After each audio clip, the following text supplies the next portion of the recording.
Slightly different start to this vlog. This is task 5. Task 4 was the record task.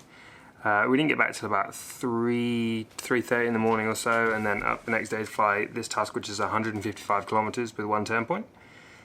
Primarily we headed north from Forbes with quite a strong south-southwest. See if I can upload a picture now of what the task looks like. I didn't get any filming with this camera in the morning, and then straight away just got into the car and we took off and flew. I was quite sore and we'd flown for 6-7 hours the day before, so I was pretty lax with the camera. I did put my GoPro on and get some footage during the flight, but primarily I'll try and film it with this and then use some overlaid footage on diorama and things like that, so to see if we can make some sort of a video out of not much. But yeah, nearly all of us took the first start. I'm pretty sure everybody who got to goal took the first start. It was very hard to start off with, and then we got, well, my personal self, I got low, the gaggle flew over top of me, and I spent all the way up until the first turn point chasing, really. But we'll play that first bit now, look at diorama, and then we'll come back and see where I went from there.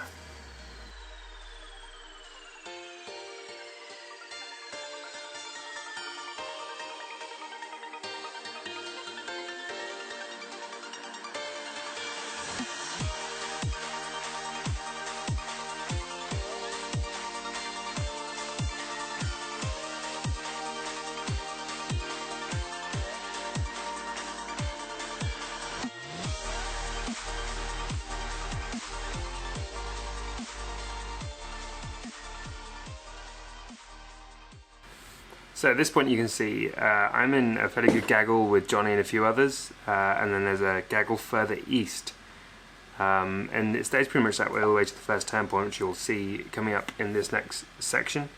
It was fairly easy in the start cylinder, not getting too high. I think at this moment we're about 6 to maybe possibly 7,000 feet, but there's definitely a good split between two halves, and it's interesting to see people. I think actually the other group got a better run. They went straight to the mountain area, which is the dark area you can see on this diorama clip, and we got split up. I pushed a little ahead, a little bit too fast really for light conditions. Seemed to be quite confident that it was much similar to UK flying, so wasn't too bothered about landing, but turns out I probably should have been. Yeah, and so we'll keep looking at the next section.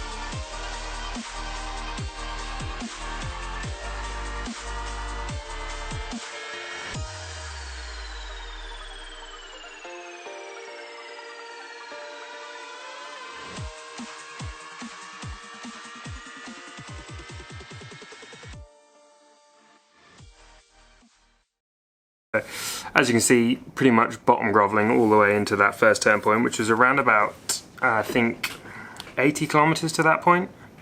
I'm not sure. It was sort of 2/3 was to the first turn point, and then the last third was completely crosswind. So with that south-southwest, we were heading due east now. I got into a very strong climb with Noma and Craig. They completely left me for dead in that one. I was just, again, bottom groveling, looked up and they were all climbing out way above me, so wasn't in a good position with 50 kilometers to go. I always remember people telling me, and I listen to other people, that they say that if you want to catch or beat the gaggle you have to do something different, and I did that. Noma and a few other people took off a bit more right of track, so I pushed hard, sort of much further left than the gaggle had gone, I think. It's what it felt like anyway, looking back at the diorama. It wasn't too much different to what other people had done. But got a really good climb there. It felt like it broke through the soft inversion there was. I mean, all day I hadn't got anywhere near 6,000 feet, and this climb took me just to over 9,000. So from that point I managed to spot the gaggle and glide in and get on top of them. and I joined up there with Guy Hubbard, Rory and Johnny, which had been the lead gaggle all day, so that worked out pretty well for me. Trent was actually beating the whole gaggle at the time, and he was spotted a climb. Well, I spotted him in a climb just a bit upwards of the track, and I pushed first from my gaggle to go get him, which was my best move of the day really. So I managed to find that climb and then stay on top and get to the point that we had numbers of glide. So 50k out to go. Now the strongest climb of the day. We're stuck below 6,000 PM all day. Now since we've breaking out nearly 8,000.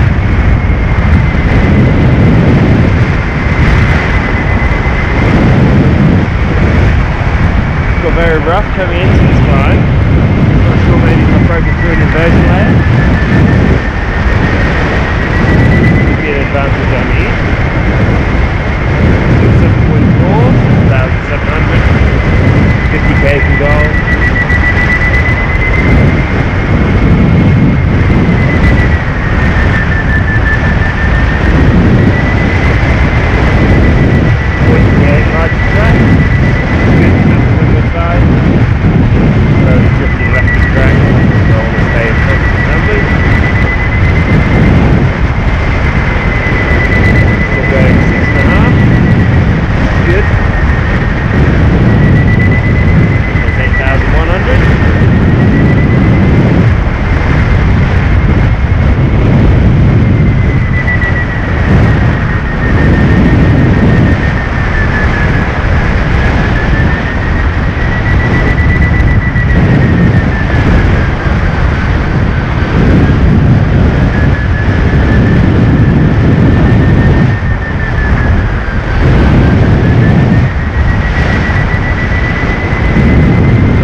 Glide, I think.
And then from there, I think Rory left for glide first.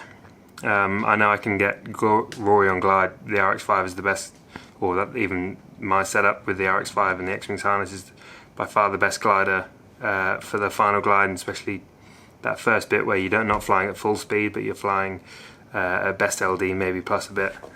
So Rory went first, and then Johnny, Guy Hubbard, and then me. I very quickly pulled past Guy and Johnny. Quite a funny moment as I gave him a wave goodbye because I knew I was going to get him, and then past Rory about 10-15 k's out, and yeah, managed to win the second task consecutively, which is pretty good. Real nice goal field, and not too many people made goals, so it made for a good change in the rankings after this. So I'll clip back to some of the GoPro footage. Yeah, 25k to go. I'm gonna solid 400 bucks a minute. Yeah, numbers 13.3 to 1 to go.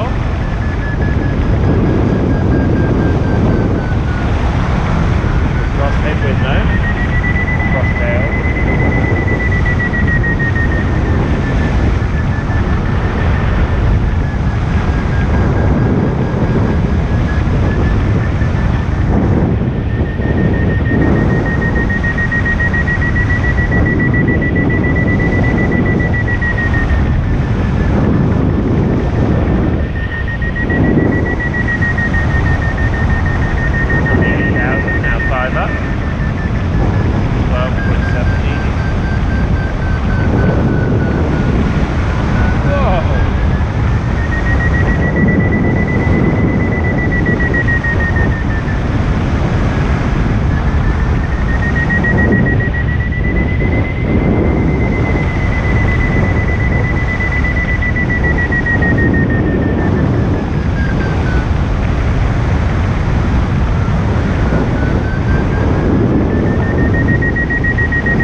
Oh, she's a machine! What a machine! I like the wave as well. It's just a deja vu to yesterday. Yeah, but this time he's got the nerve to fucking wave goodbye as he passes.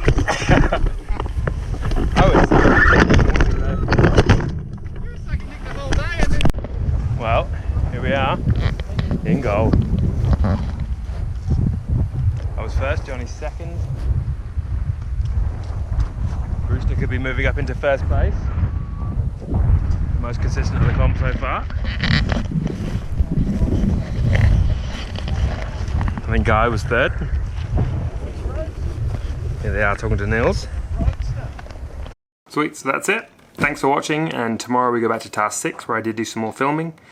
I'm editing them all now, which is about a week or so after the competition, unfortunately, so not quite the daily uploads I wanted, but thanks everybody for watching and all the views and everything. It's really cool to see all the support from back home as well. So thank you, and see you in the next one.